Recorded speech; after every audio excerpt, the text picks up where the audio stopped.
A receita de hoje é de um maravilhoso pão de abóbora, que leva abóbora, purê de abóbora na massa e também no recheio. Vamos conferir essa receita comigo? Vamos lá, no preparo dessa massa, você vai precisar aí de aproximadamente 700 gramas de farinha de trigo, porém, vou adicionar 600 gramas aqui no preparo da massa e reservar 100 gramas durante a sova da massa, para ser usado quando for sovar a massa.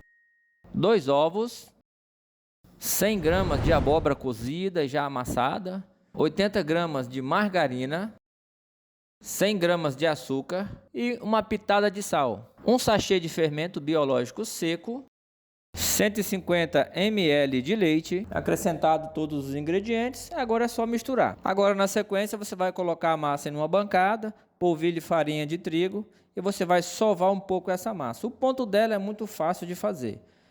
Assim que começa a desgrudar da mão, não adicione mais farinha. Lembrando, deixe ela sempre um pouquinho pegajosa. Esse é o ponto da massa, olha. A massa está perfeita, bem lisinha.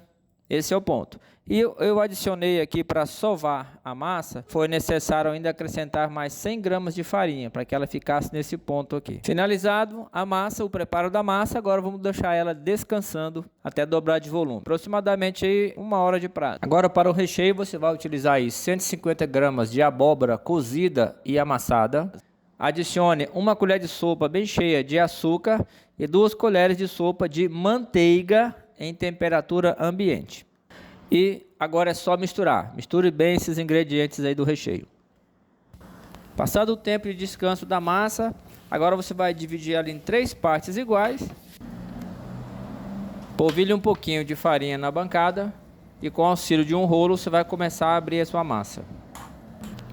Agora começa a colocar o recheio, detalhe, somente até a metade da massa. Então espalhou o recheio e agora você vai pegar a parte que não colocou recheio e vai dobrar por cima da parte que já está recheada.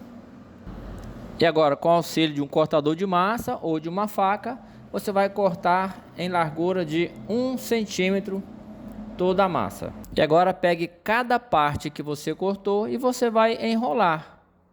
Na sequência agora você vai enrolar a massa para modelar aqui o pão. Veja como fica bonito, olha. O recheio da abóbora fica aparecendo. Aqui eu vou usar uma assadeira tipo bolo inglês, somente untada com óleo, e vou colocar a massa. Agora deixar descansar aproximadamente aqui 40 minutos. Passado o tempo de descanso da massa, veja o quanto esse pão cresceu. Então vamos lá, forno pré-aquecido a 180 graus. Pãozinho pronto, ficou no forno 25 minutinhos. Vou partir um aqui para mostrar para vocês de casa como é que ficou maravilhoso por dentro esse pão. Olha, ficou um pão bem fofinho, bem leve, bem macio.